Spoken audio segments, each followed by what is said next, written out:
Halo, assalamualaikum warahmatullahi wabarakatuh. Perkenalkan, nama saya Denny Wahyudi. Saya dari jurusan Pendidikan Profesional Mesin Universitas Sultan Ageng Tirtayasa. Saya di sini ingin melakukan pengajaran mikro atau mikro kecil pada pembuatan video tutorial pengajaran.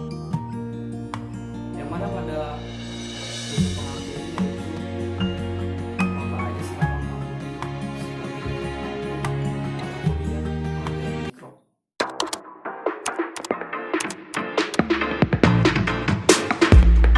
Dalam pengajaran ini, saya mengambil kompetensi dasar pada pelajaran yaitu teknik pemesinan bubut, yang mana pada kompetensi dasarnya itu memahami bagian-bagian mesin bubut berdasarkan fungsi dan jenisnya.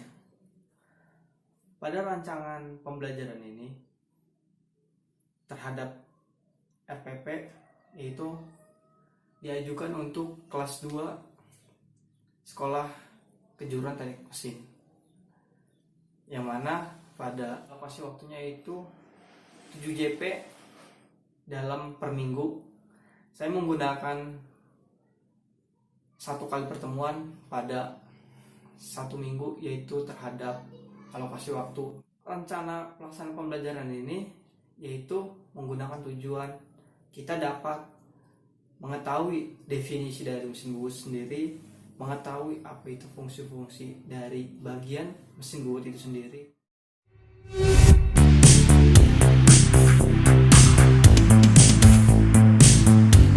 Oke, langsung saja kita memulai pembelajaran dari rencana pelaksanaan pembelajaran terhadap mata pelajaran teknik bubut.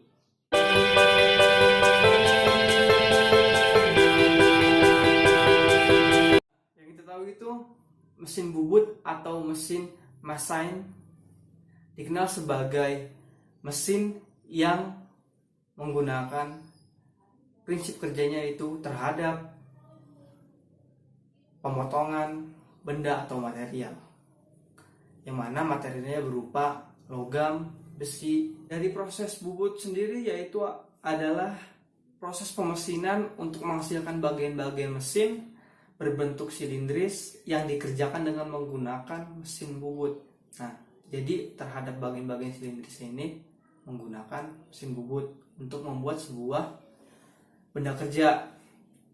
Contohnya bubut bertingkap, tirus, alur, ulir, dan lain sebagainya. Yang mana materialnya yaitu pada logam, besi, dan lain sebagainya. Nah, dari proses pembuatan ini yaitu terbagi atas beberapa pengerjaan ataupun tahapan. Yang pertama itu pembubutan rata. Yang kedua itu pembubutan permukaan. Nah, yang ketiga itu pembubutan tirus.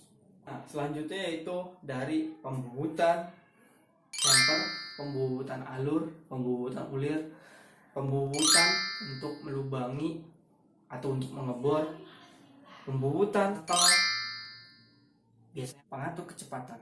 Nah, dari pengatur percepatan ini kita akan tahu seberapa kita menggunakan kecepatan atau speed yang akan digerakkan terhadap proses pembubutan atau proses untuk penyayatan benda kerja sendiri.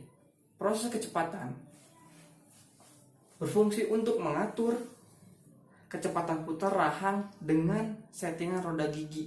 Untuk yang pertama, pada bagian-bagian mesin bubut itu terhadap headstock atau kepala tetap.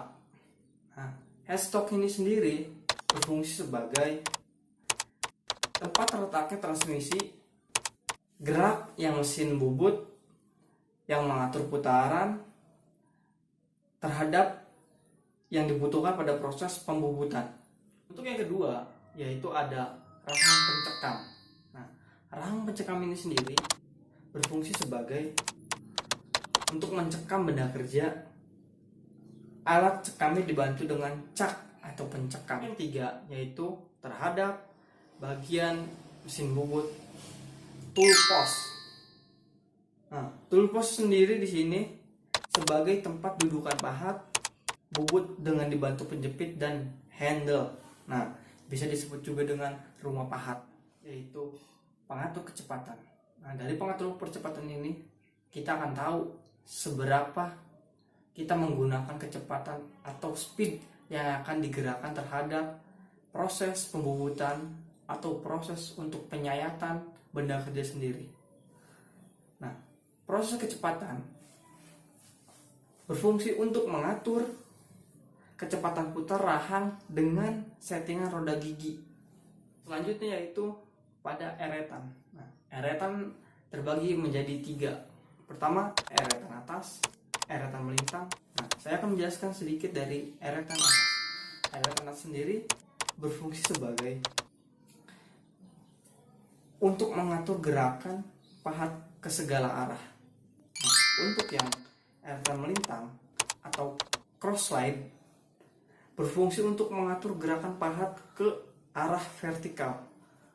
Untuk apron, yaitu berfungsi untuk menghantar kereta luncur baik dengan tangan ataupun dengan daya. Nah, untuk yang selanjutnya yaitu terhadap wise atau lintasan. Fungsi sebagai jalur gerak, apron dan kepala lepas. Jadi while sendiri adalah lintasan dari ketiga eretan terhadap eretan atas, melintang, dan bawah. Selanjutnya yaitu terhadap spindle. Spindle sendiri ini berfungsi sebagai tempat dudukan rahang. Nah, sekian dari saya. Mungkin hanya itu yang dapat saya sampaikan. Kurang lebihnya mohon maaf apabila ada kata-kata atau kalimat yang salah. Mohon dimaafkan. Terima kasih. Wabillahi taufiq.